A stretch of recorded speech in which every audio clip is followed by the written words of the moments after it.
10 years ago today, the most destructive natural disaster in U.S. history struck New Orleans and the eastern Gulf Coast. Hurricane Katrina killed an estimated 1,800 people, but it could have been far worse if not for what became known as the Cajun Navy. Hundreds of people in hundreds of boats gathered in Lafayette, Louisiana to rescue thousands trapped by floodwaters. David Begnaud has their story. These are some of the starkest scenes from the floodwaters that overwhelmed New Orleans. Thousands of people on rooftops, without food or water, begging for help. As many as 60,000 people tried to ride out the storm. So many could only wave and wait for rescue. Watching it all on television in Lafayette was former state senator Nick Gautreaux, who received a very personal plea for help. I got a text from Walter Wasso.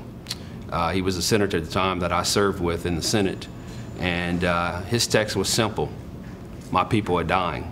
I need help. So Gautreaux put out his own plea across local TV and radio.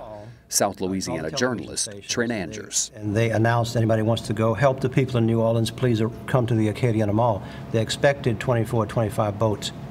Between 350 and 400 boats and people showed up. It was 4 a.m., 2 days after Katrina hit, and the mall parking lot was full.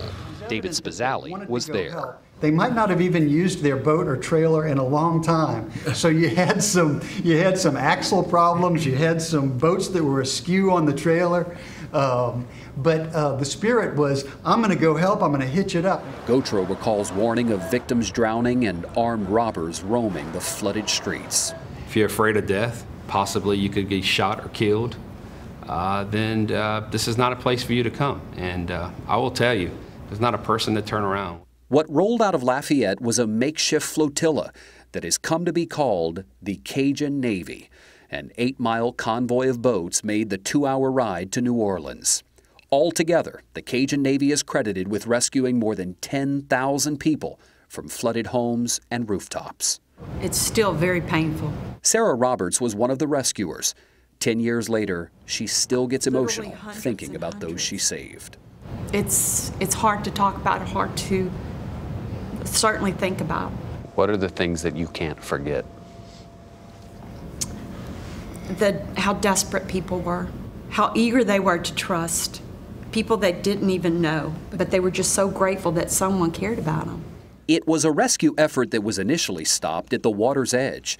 Authorities told Cajun Navy members they could not launch for safety reasons, but they didn't listen. You saw people in New Orleans walking in chest-deep water with all of their possessions floating in a plastic garbage can, and you're looking at it and thinking, this is in our country, and in our case, it's 2 hours down the road. So we were hard-pressed not to go into action. That's where we wanted to be. Along the way, they had a front row seat to so many selfless acts. Sarah saw 2 men neck-deep coming out of a Walgreens near a high-rise full of elderly people. And I was just so frustrated and so angry that these people had looted and had broken in, and with all this, tragedy around. And I later found those guys. They'd broken into the Walgreens.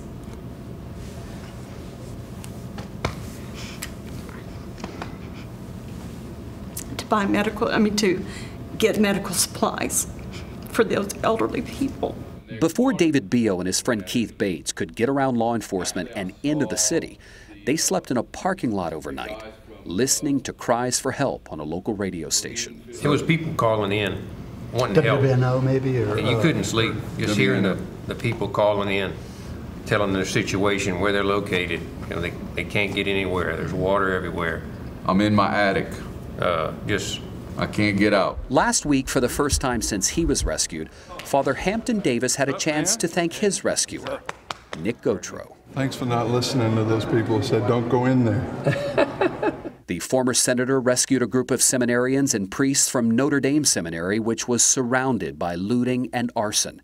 That's Father Hampton in the boat. I want to publicly tell the world how grateful the seminary was that you all were there for us. And when we finally got back home in January, you were lifted up in prayer at every Mass. Know that. What would have happened to the people you rescued had you not been there to save them?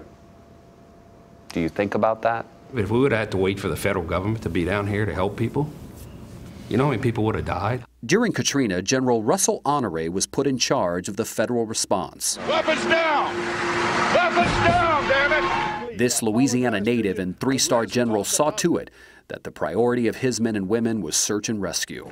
We had 20,000 federal troops, we had 20 ships, and over 225 helicopters. And with all of that firepower, Honore credits the Cajun Navy for doing much of the initial life-saving. In reality, most people are saved by neighbors and volunteers after a disaster that are saved by organized rescue people. Kathleen Blanco was Louisiana's governor when Katrina hit. This past week, she thanked the rescuers we interviewed. We never had enough help, and when you came in, you just made all the difference in the world. 10 years after the storm, where do the rescuers of the Cajun Navy fit into the response? The Cajun Navy rescuers are true heroes. Louisiana people saved Louisiana people. The journalist Trent Angers and filmmaker Alan Duron have researched the accomplishments of the Cajun Navy. Angers wrote a book. Duron made a documentary. They saved 10,000 people. And not a one of them thinks of themselves as brave or courageous or as a hero. But they were civilian hurricane heroes, whose boat propellers were, as the New Orleans Times-Picayune put it, the sound of salvation. No one will ever know all the people that helped. I won't know everyone who helped, but people that were part of it were part of history. David Begnaud joins us now. It is such an unbelievable story, and I would imagine this anniversary can't be easy for all those rescuers.